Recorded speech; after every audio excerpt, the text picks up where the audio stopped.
Wasit TNI dikeroyok pemain dan ofisial di Bupati Kap Malinau, satu batalion ngamuk buru pelaku. Tidak terima dengan keputusan wasit yang memimpin pertandingan di ajang Bupati Kap Malinau Nunukan, Senin 28 Agustus kemarin. Pemain ofisial dan warga mengeroyok sang wasit yang ternyata anggota TNI dari Batalion Infanteri 614 Raja Pandita Malinau. Akibatnya, anggota TNI ini mengalami luka memar. Dalam tayangan video yang berdurasi sekitar 29 detik itu, tampak wasit dengan rambut cepak itu dikejar pemain dan ofisial.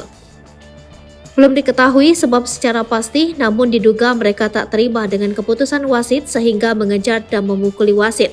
Dalam tayangan video berdurasi 29 detik yang diunggah di Terang Media dan Info Komando, tampak wasit ini berusaha menghindar dan menutupi kepalanya ada yang memukul, menendang, dan melempar. Kejadian ini kemudian mereda setelah dipisahkan oleh panitia dan pihak kepolisian. Namun menurut saksi mata FH, pasca kejadian itu tak selang beberapa menit, datang pasukan dari Batalion 614 Raja Pandita. Diperkirakan hingga satu kompi kejar balik warga yang terlibat menyerang wasit tersebut.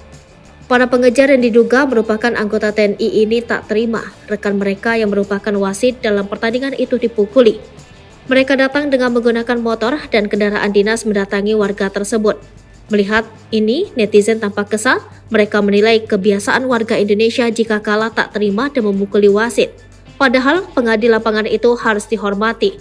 Meski bukan pemain profesional dan pertandingan ini hanya kelas tarkam, hendaknya tetap bersikap sportif, menjaga sikap dan tidak arogan. Dalam video tampak beberapa pemain salah satu nomor punggung 2 yang ditandai. Nomor punggung 2 cari pak sampai dapat, tulis akun Vice Melee.